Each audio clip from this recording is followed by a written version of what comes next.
as more hawkish on military strategy, which may escalate tensions. International context. Galant's removal coincides with the U.S. presidential election, notable given Israel's reliance on U.S. support in the Gaza conflict. The White House has expressed appreciation for Galant's cooperation on defense matters. Timeline. Government and Kessler approval required for new ministers. Thank you. And we can see in people holding Israel flag as demonstrators demonstrate against Israel Prime Minister Benjamin Netanyahu. Okay. The former defense minister also been unhappy at plans to continue to allow Israel ultra-Orthodox citizens to be exempt from serving in the military. Months before the start of the war in Gaza in October 2023, Netanyahu had fired Gallant over political differences before reinstating him following major public outcry. But on Tuesday, Netanyahu said, in the midst of a war, more than ever, full trust is required between the Prime Minister and the Minister of Defense. He said, although there have been trust and fruitful work in the first month of the war, during the last month, this trust cracked. Netanyahu added that significant gaps were discovered between me and Gallant in the management of the campaign. These were accompanied by statements and actions that contradict the decisions of the government, he added. Following the news, Gallant posted on social media that the security of the State of Israel was and will always remain the mission of my life. He later released the full statement on Tuesday night, saying his removal from office had been the result of disagreement on 3 issues. He believed there should be no exemptions of military service, that a national inquiry was needed to learn lessons, and the hostage should be brought back as soon as possible. In reference to the hostages, he said, I determined that it is possible to achieve this goal. It requires painful concession which the State of Israel can carry and the IDF can bear. One of the protesters following the announcement, Yair Amid, said Netanyahu is endangering the whole country and called on the Prime Minister to step down from his office and to let serious people lead Israel. Israelis demonstrate after Israeli Prime Minister Benjamin Netanyahu sacked his Defense Minister Yoav Gallant, citing lack of trust.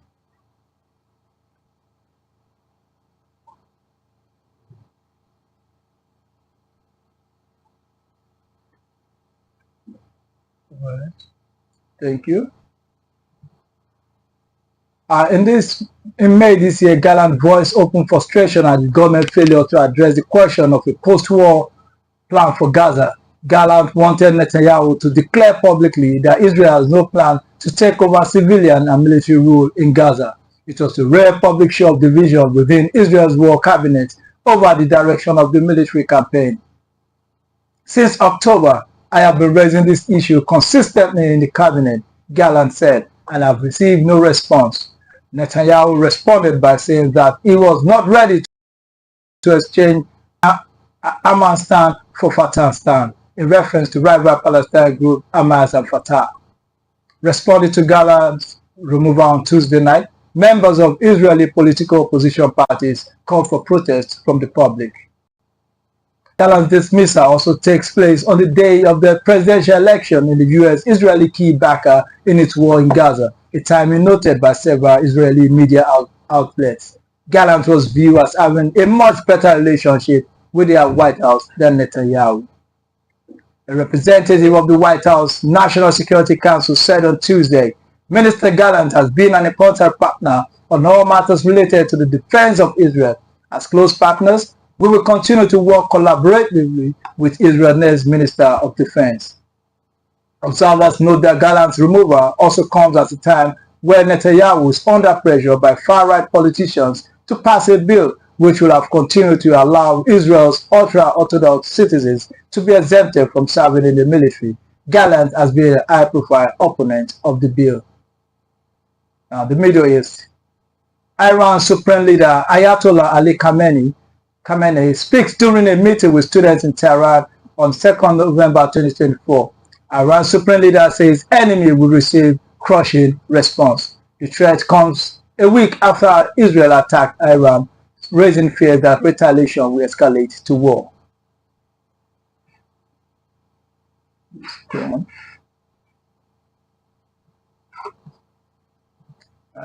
Trump claims victory in the presidential elections. Kamala Harris falls short in historic presidential bid. Trump recaptures White House after divisive campaign. Trump vows to reshape executive branch, prioritize personal loyalty. Donald Trump was elected president, capping a remarkable comeback 4 years after he was voted out of the White House and ushering in a new American leadership, likely to test democratic institutions at home and relations abroad. Trump, 78, recaptured the White House on Wednesday by securing more than the 270 electoral college votes needed to win the presidency. Edison Research projected following a campaign of dark rhetoric that deepened the polarization in the country. The former president's victory in the swing state of Wisconsin pushed him over the threshold. America has given us an unprecedented and powerful mandate, Trump said early on Wednesday to a roaring crowd of supporters at the Palm Beach County Convention Center in Florida. Trump's political career has appeared to be over after his first claim of election fraud led a mob of supporters to storm the U.S. Capitol on January 6, 2021 in a failed bid to overturn his 2020 defeat. But he swept away challenges inside his Republican Party and then beat Democratic candidate Kamala Harris by capitalizing on voter concerns about high prices and what Trump claimed without evidence was a rising crime due to illegal immigration. Harris did not speak to supporters who was gathered at her alma mater, Howard University. A campaign co-chair, Cedric Richmond, briefly addressed the crowd after midnight, saying Harris will speak publicly later on Wednesday. "We still have to count the votes," he said. Republicans won the U.S. Senate majority, but neither party appeared to have an edge in the fight for control of the House of Representatives, where Republicans currently hold a narrow majority. The jobs and economy. Voters identified jobs and the economy as the country's most pressing problem. According to Reuters and IPSOS opinion polls, many Americans remain frustrated by higher prices even amid record high stock markets, fast-growing wages, and low unemployment, with the administration of President Joe Biden taking much of the blame. A majority of voters said they trusted Trump more than Harris to address the issues. Hispanics, traditionally Democratic voters, and lower-income households hit hardest by inflation helped fuel Trump's election victory. His loyal base of rural, white, and non-college educated voters again showed up in force. Trump prevailed despite persistently low approval ratings. Impeached twice, he has been criminally indicted 4 times and 4 civilly liable for sexual abuse and defamation. In May, Trump was convicted by a New York grand jury of falsifying business records to cover up hush money payments to a porn star. In his victory, we have major implications for U.S. trade and climate change policies, the war in Ukraine, American taxes and immigration. His tariff proposal could a trade war with China and U.S. allies, while his pledges to reduce corporate taxes and implement a spate of new cuts could balloon U.S. debt, economists say. Trump has promised to launch a mass deportation campaign targeting immigrants in the country illegally. He said it was the authority to fire civil servants he views as disloyal. His opponent feared he will return the Justice Department and other federal law enforcement agencies into political weapons to investigate perceived enemies. A second Trump presidency could drive a bigger wedge between Democrats and Republicans on issues such as race, gender, what and how children are taught, and reproductive rights. Harris falls short. Vice President Harris fell short in her 15-week sprint as a candidate, failing to galvanize enough support to defeat Trump, who occupied the White House from 2017 to 2021, or to allay voters' concern about the economy and immigration. Harris has warned that Trump wanted unchecked presidential power and posed a danger to democracy.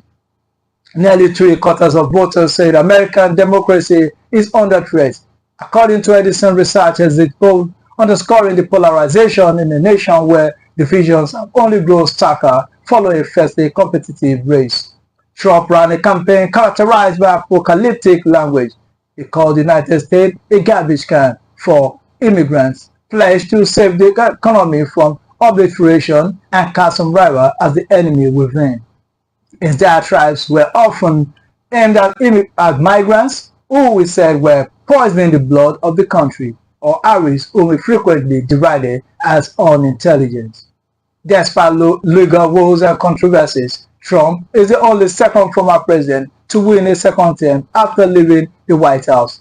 The first was Grover Cleveland, who served two 4-year terms starting in 1885 and 1893. Unprecedented campaign.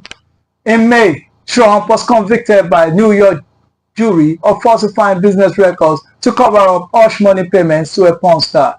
2 months later, a would-be assassin bullet grazed his right ear during a campaign rally, exacerbating fears about political violence.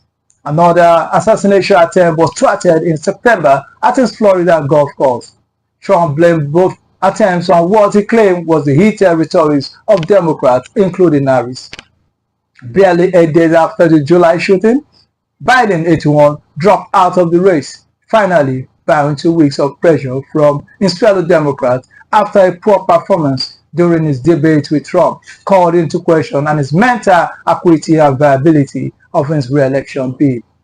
Biden's decision to step aside turned the contest into a sprint as Harris raced to mount her own campaign in a matter of weeks rather than the typical months. A rise to the top of the ticket re-energized despondent Democrats, and she raised more than $1 billion in less than 3 months while erasing what has been a solid Trump lead in opinion polls. Harris' financial advantage was partly countered by the intervention of the world's richest man, Elon Musk, who poured more than $100 million into Super PAC, mobilizing Trump voters and using social media site X to amplify pro-Trump messaging. As the campaign drew to a close, Harris increasingly focused on warning Americans about the perils of re-electing Trump and offered a holy brand to disaffected Republicans. She highlighted remarks from several former Trump officials, including the former Chief of Staff and retired Marine Corps General John Kelly, who described Trump as a fascist. Trump's victory will broaden the fissures in American society, given his false claims of election fraud, anti-immigrant rhetoric, and demonization of his political opponents, said Alan Abramowitz, a political science professor at Emory University who studies voter behaviors and party politics. A Trump second term. Trump has vowed to reshape the executive branch, including firing civil servants he views as disloyal and using federal law enforcement agencies to investigate his political enemies, violating what has been a long-standing policy of keeping such agencies independent. During his first term, Trump's most extreme demands were sometimes stymied by his own cabinet member, most notably when Vice President Mike Pence refused to block Congress from accepting the 2020 election results. Once the 2020 vote is certified by Congress on January 6, Trump and his Vice President, U.S. Senator J.D. Vance, are due to take office on Inauguration Day, January 20. Throughout his 2-year-long campaign, Trump has signaled he will prioritize personal fealty in staffing his administration. He promised roles in his administration to Musk and former presidential candidate Robert F. Kennedy Jr., both avid supporters. Donald Trump has been elected president in a remarkable comeback, securing more than 270 electoral college votes, surpassing the threshold needed to win the presidency. His victory follows a divisive campaign and signals a shift in American leadership that is expected to challenge democratic norms both domestically and internationally. Trump's win, projected by this research, was clinched after the triumph in crucial state of Wisconsin at a jubilant rally in Palm Beach. Trump declared, "America has given us unprecedented and powerful mandate. The race against Vice President Kamala Harris came down to voter concern over the economy, with many expressing frustration over high prices. Harris, who has mounted a 15-week campaign, failed to generate enough support to secure a win. Trump's president is expected to push U.S. policy towards more hardline stances on immigration and trade, while also reshaping the federal government with a focus on loyalty. His rhetoric and campaign language were charged, calling the country's political landscape there, particularly around issues like immigration and crime. The election result is expected to deepen divisions in U.S. society, further fueling tensions on race, gender, and social issues. Trump's second term is set to begin with the inauguration on January 20, 2025.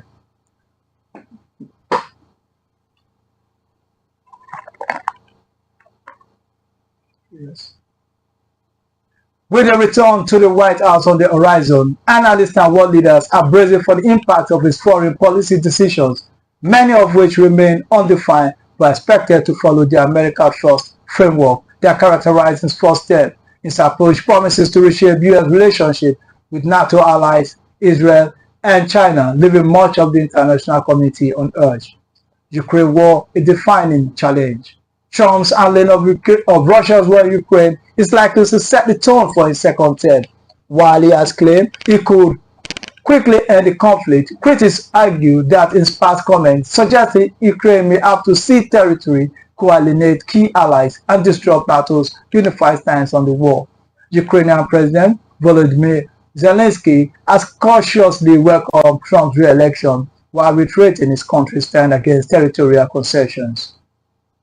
A free hand for Israel? In the Middle East, Trump's unwavering support for Israel is expected to continue, with many predicting he will arm Israel's military without attaching humanitarian conditions to the aid. This contrasts with the Biden administration's more cautious approach to the ongoing conflict in Gaza.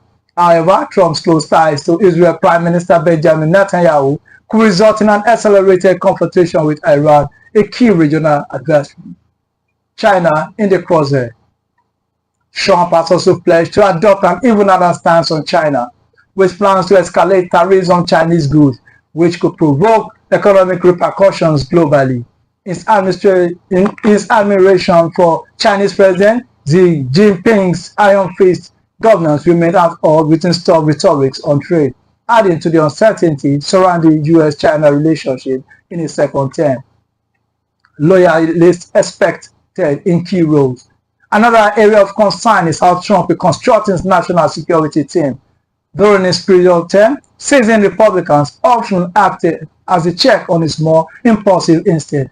This time, however, Trump is expected to surround himself with loyalists who will implement his agenda without the internal pushback that characterized his first administration.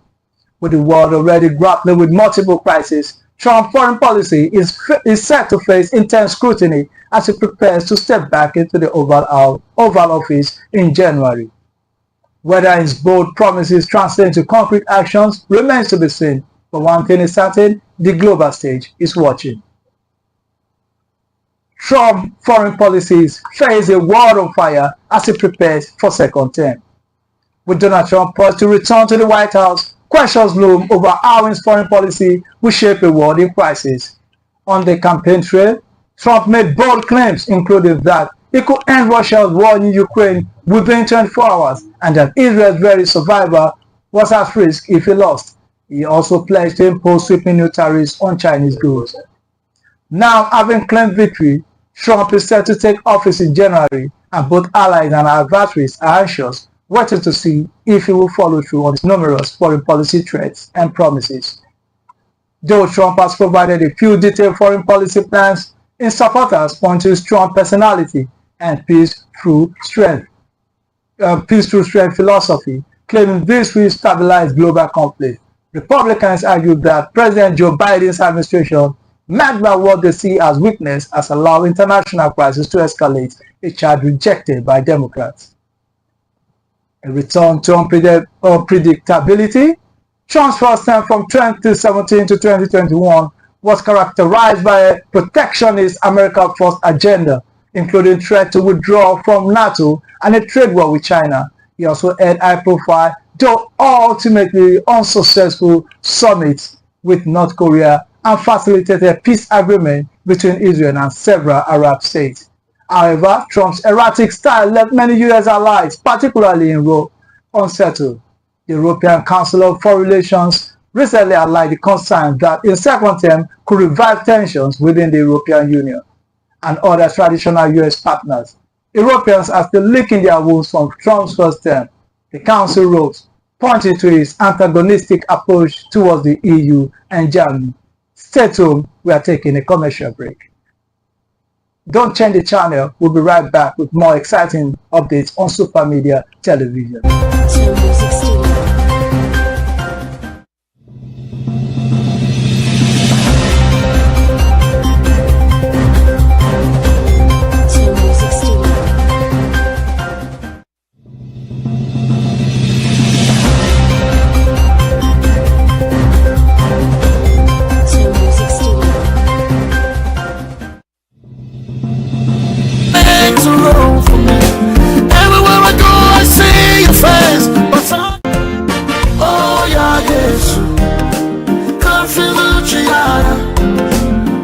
The Christian Association of Nigeria, CAN, TARABA State Chapter, under the leadership of Reverend Dr. Isaiah Jirape Magaji, cordially invites the general public to welcome the National CAN President for a visit to the state and a combined service scheduled to take place as follows.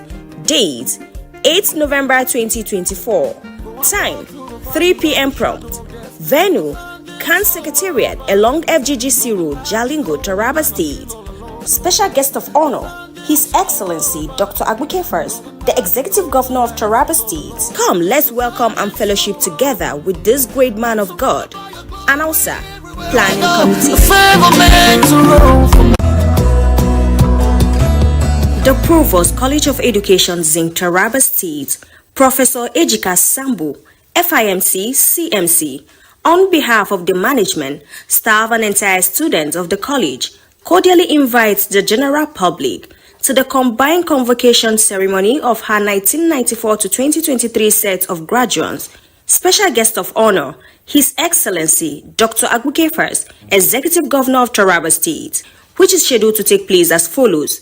Date, 8 to 9th November 2024. Time, 10 a.m. prompt. Venue, College of Education Football Ground, Zinc, Taraba State. Announcer, Committee.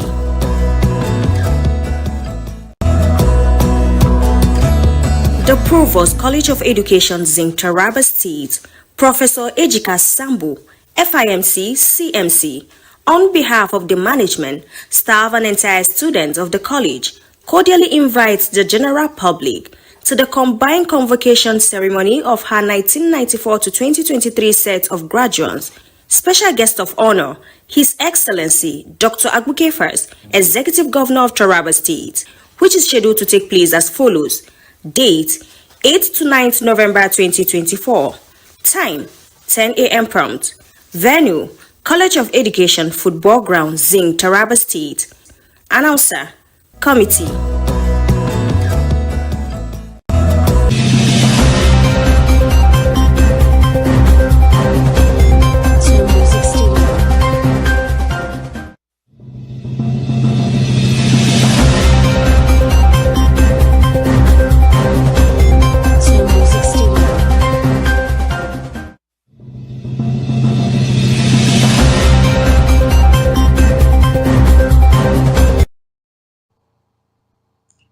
Welcome back. This is the broadcast of World News on Super Media Television. World News comes up every Monday to Friday at 3 p.m. You can also follow us on Facebook at Sun TV and on YouTube at Super Media TV. Coming up at next, Trump's policy on Ukraine and NATO. One of the most pressing issues Trump will face is the ongoing war in Ukraine. Instantly of the conflict could define his approach to foreign policy and signal how he plans to engage with NATO and key U.S. allies. Under Biden, the U.S. worked to rebuild ties that were strained during the Trump first term, but Trump's return could upend those efforts. Ukrainian President Volodymyr Zelensky, in a message on X, congratulated Trump and noted that his peace through strength philosophy might help bring an end to the war in Ukraine. Whether Trump can achieve that goal, however, remains to be seen. Israel fighter jets bomb Lebanon's Beirut, 95 killed across Gaza. Lebanon's capital, Beirut, was hit by at least 10 Israeli airstrikes overnight with reports of casualty. New UN reports says Israel has perpetrated a concerted policy to destroy Gaza's healthcare system that has included deliberate attacks on medical personnel and facilities, both of which are war crimes. Overnight, Israeli bombing of Beirut followed failed attempts at diplomacy. US envoy Amos Hochstein and Brett McGurk were in Israel on Thursday while they held talks with Israeli Prime Minister Benjamin Netanyahu. Usually, when they hold talks in Israel, they visit Beirut afterwards. This time, they did not, which is really a clear indication that there is no progress or breakthrough. And nobody was expecting a breakthrough because of Israel's demand.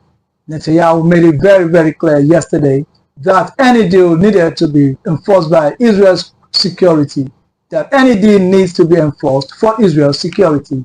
What Israel wants is to be able to act freely even after a ceasefire, to target Hezbollah when it sees threats or violations.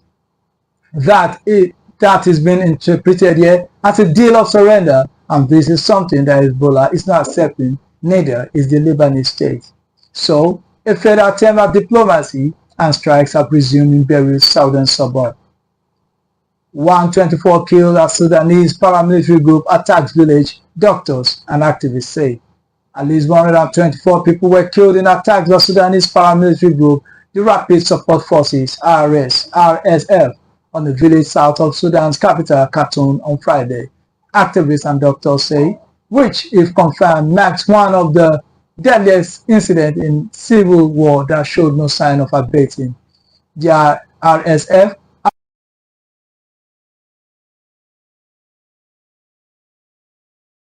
both forces have been accused of killing civilians.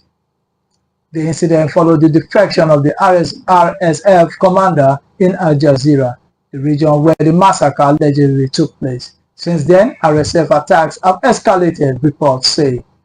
A member of the resistance committees, a grassroots network formed by Sudanese residents, told CNN that over 200 other civilians were injured in the attack on Al Saria village, with an additional 150 detained by the RSF.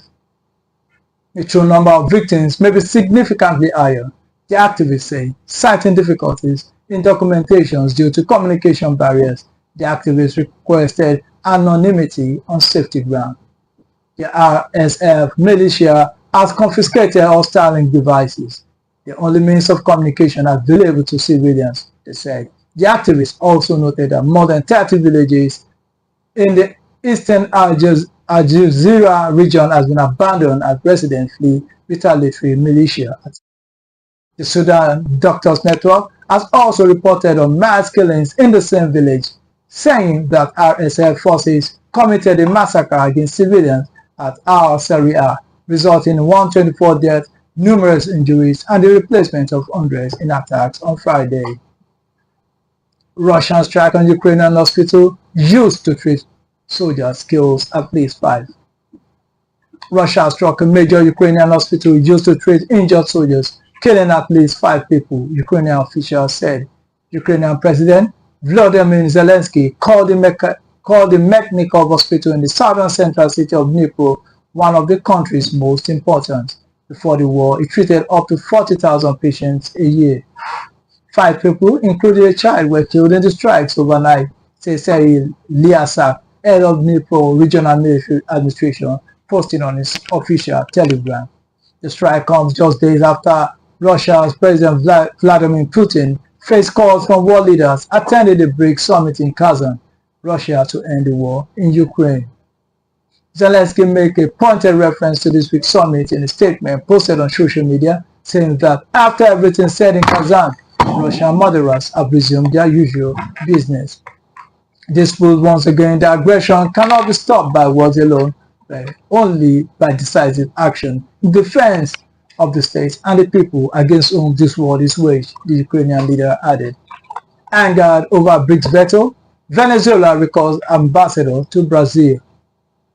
Venezuela has pulled its ambassador from Brazil in a spat over Caracas failed at a recent bid to join the BRICS alliance of major developing nations. Venezuela Foreign Ministry announced a diplomatic punch on Wednesday, slamming Brazil's official for blocking its BRIC membership and making interventionist rude statement. The ministry also summoned Brazil's business envoy for talks, reported Reuters. The move heightens tensions between the neighboring South American states, which has sour since Venezuela President Nicolas Maduro declared himself re-elected in July, despite major irregularities in the tabulation of votes. Stay tuned, we are taking a brief commercial break.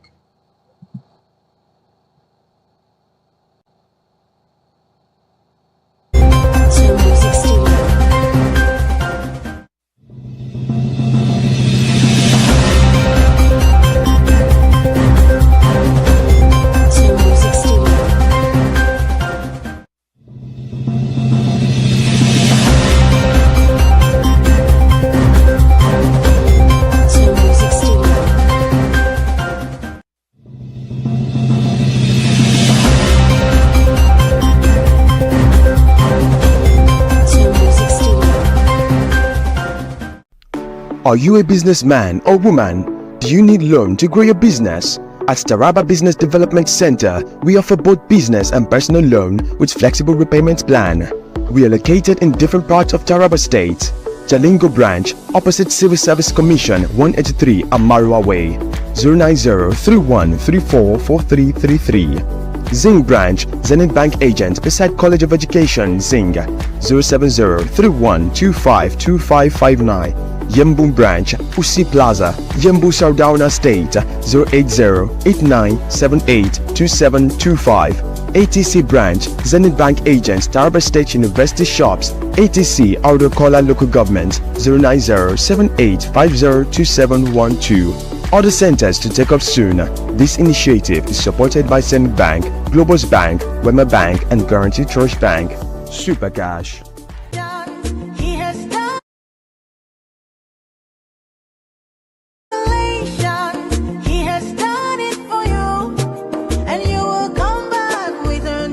The families of late Yakubu Finde Jaffu and Mr. Hosea Dauda Jatau cordially invite the public to the wedding solemnization of their beloved children, Comrade David Yakubu, popularly known as David Yaks, Special Advisor on Media and Publicity to the Honorable Member representing Kurmi Constituency, Taraba State House of Assembly, and Miss Martha Dauda Jatau, scheduled to take place as follows.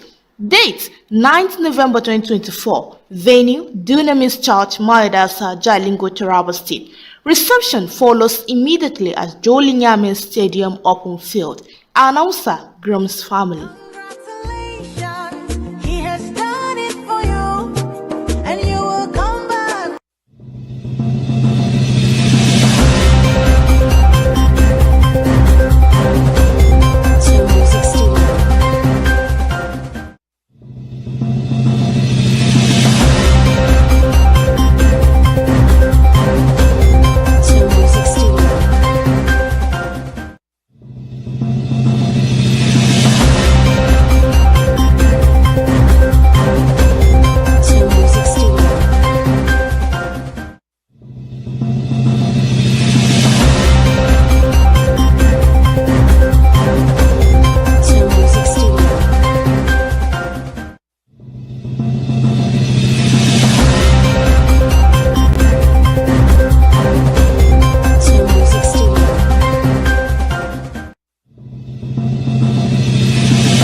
Welcome back. You can also follow us on Facebook at Some TV and on YouTube at Super Media TV. Coming up next, North Korea vows to back Russia until victory over Ukraine as thousands of its troops set to enter combat. The US say 10,000 North Korean soldiers have been deployed to Russia and are set to enter the battle with Ukraine in the coming days. North Korea says it will support Russia in its war with Ukraine until the day of victory, after the US warned thousands of Pyongyang's troops are set to enter combat in the coming days. North Korea Foreign Minister Cho Oh-swin hailed Vladimir Putin's wise leadership ahead of talk in Moscow on Friday and insisted that Russia will achieve a great victory. We also assured that until the day of victory, we will firmly stand alongside our Russian comrades, she added. U.S. Secretary of State Antony Blinken has said thousands of North Korean troops are stationed near Ukraine's border and are set to enter combat in the coming days. Mr. Blinken said 10,000 soldiers have been deployed to Russia, with up to 8,000 in the Kursk border region, and indicated they could be used on the front line. He added that the troops have been trained by Russian forces in artillery, drones, and basic infantry operations, including trench clearing. In an interview with South Korean TV channel KBS, Ukrainian President Volodymyr Zelensky condemned the West's response to the deployment as nothing, it's zero. Russia's Foreign Minister Sergei Lavrov told reporters on Friday that he has nothing to add to what has already been said on the U.S. claims and thanked Ms. Show for North Korea's support. The deployment of troops to Russia comes after Mr. Putin met Kim Jong-un in June, when the Russian president traveled to North Korea for the first time in 24 years. Financial audit forces Senegal to reassess IMF program strategy. The 1.8 billion IMF aid program secured in 2023 is currently frozen. A restructuring of the agreement is now required. According to France Minister Cheikh Diba, the government is aiming for a new agreement by the first quarter of 2025 at the latest. The Minister of Finance, Cheikh Diba, announced during the annual IMF meeting in Washington that Senegal's program with international institutions need to be revised following an audit that revealed a higher debt and budget deficit than previously reported. Mr. Diba, quoted by Bloomberg, stated that the current program needs to be updated. We are in a serious discussions with the fund. The government is now aiming for a new agreement with the IMF by the first quarter of 2025 at the latest. The government is now aiming for a new agreement with the IMF by the first quarter of 2025. The 1.8 billion program secured from the IMF in 2023 is now owed, and scheduled payment of 338 billion CFA francs this year have been postponed to 2025. Minister Diba acknowledged, "We are aware of the consequences, but when we realized there were fundamental discrepancies between the figures reported to the fund, which formed the basis of our relationship, we understood we had to report them. The budget deficit is actually over 10% of GDP, almost double the initial reported 5.5%. These revelations have immediate repercussions. Moody's downgraded the country's credit rating further into the speculative category, with a potential additional downgrade on the horizon. Senegalese Eurobond experienced a brief period of massive selling. The audit commissioned by the new President Bassirou Diomaye Faye revealed alarming figures regarding the last 5 years of Macky Sall's presidency. The debt-to-GDP ratio at the end of 2023 exceeded 80%, compared to the previously announced 73%, according to the audit's finding confirmed by an independent IMF review. According to the ministers, funds already disbursed will not need to be repaid. This will have been the case if we had tried to conceal the fact and were caught. In this instance, Senegal conducted an audit and returned to the IMF with the current figures. Additionally, the government has initiated a review of contracts in the natural resources sector, Mr. Diba stated. "We cannot change the rules of the game mid-play, but the state has right to verify if the contract complied with the mining and oil codes in effect at the time." The review comes as Senegal is set to become a significant producer of oil and gas. The 4.8 billion JTA liquefied natural gas project led by BP and Cosmos Energy is expected to commence this year, while the Sagoma oil development operated by Woodside Energy has been in production since June. These projects are anticipated to boost the country's economic growth, projected at 6% this year and over 10% in 2025. Britain's opposition Conservative Party elects new leader. Britain's Conservative Party on Saturday elected Kemi Badenoch as its new leader as it tries to rebound from a crushing election defeat in July that ended its 14 years in power. She defeated fellow right-winger Robert Jenrick in a vote of the almost 100,000 members of the Right of the Centre Party, becoming the first black woman to head a major British political party. Badenoch was born in London of Nigerian parents and spent most of her childhood in Africa, replaces former Prime Minister Rishi Sunak. The 44-year-old former software engineer depicted herself as a disruptor, arguing for a low-tax and free market economy.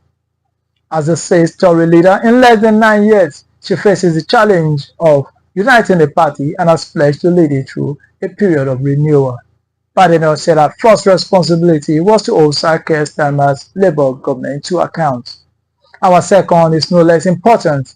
It is to prepare over the course of the next few years for government, she said, to ensure that by the time of the next election, we have not just a clear set of conservative pledges that appeal to the British people, but a clear plan for how to implement them. A clear plan to change this country by changing the way that government works. She said the parties needed to bring back voters who had abandoned the Tories, but said to be heard, there was a need to be honest. We have to be honest. Honest about the fact that we made mistakes. Honest about the fact that we let standards slip. The time has come to tell the truth, she said. All eyes will now be on Badenoch as he appoints a top team in the coming days. World Health Organization says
of law. Kindiki, the former interior minister, takes the deputy president's office at a time when arbitrary arrest and enforced disappearance in Kenya have raised concerns over Western envoys and human rights law. The country is also going through economic hardship with the rising cost of living and newly increased taxes. In June, the country witnessed a series of nationwide anti-government protests over a finance bill that proposed to increase taxes, culminating in the storming and burning of parliament on June 25, when several protesters were shot dead outside the parliament gates. Ruto came to office claiming to represent Kenya's poorest citizens, has faced widespread criticism over his efforts to raise taxes to pay off foreign creditors. The public opposition led him to shake up his cabinet and back off from certain proposals. Guinea junta dissolved dozens of political parties, silent on elections.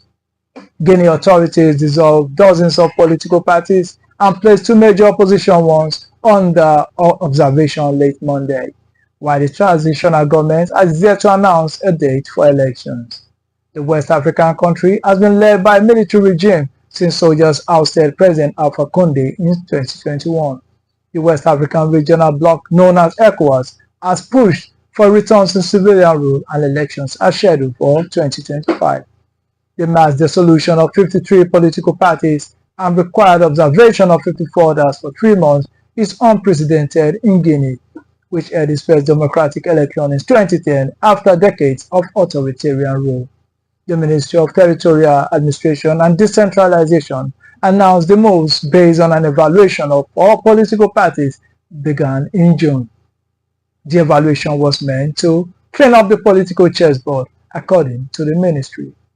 The 67 parties that will be under observation for 3 months can operate normally but must resolve irregularities noted in the report.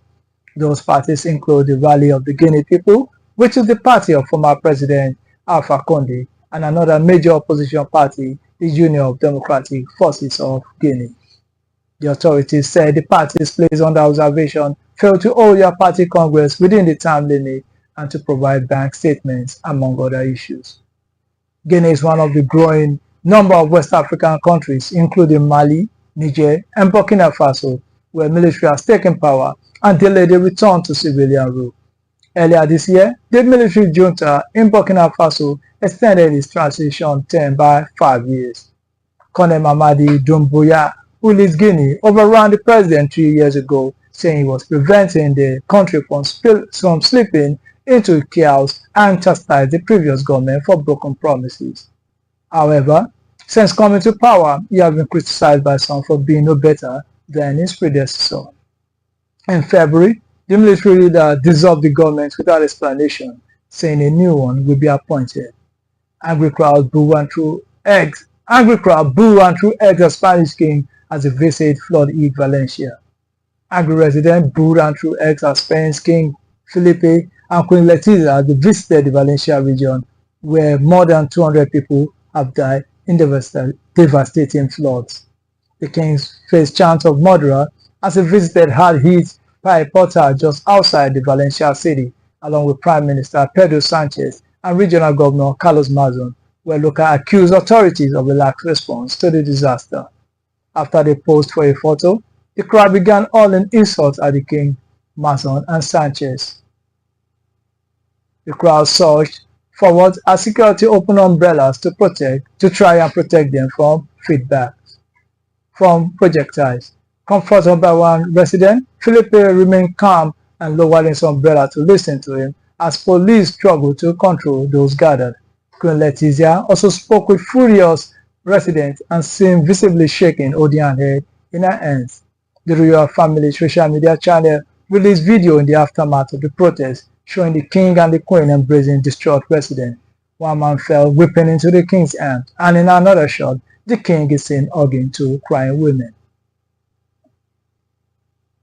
It is unusual for a Spanish king to face such fierce anger up close. Felipe is a relatively popular figure who ascended the throne after the abdication of his father. The anger appeared largely directed at Mazon and Sanchez, who left early even as the king insisted on staying on despite the shouts. Sanchez's office in a statement said that the Prime Minister has been taken away following security protocol. In a statement on X, Mazon said he understood the anger and praised the exemplary conduct of the king. At least 214 people are now confirmed dead from the flood, and the toll may climb higher. Among the latest victims were a 70-year-old woman whose body was found more than 12 kilometers from her house. That's all for this edition of World News. World News comes up every Monday to Friday at 3 p.m. from Super Media Television. You can follow us on Facebook at Some TV and on YouTube at Super Media TV. I am Abraham Manajoda. Thank you for joining us.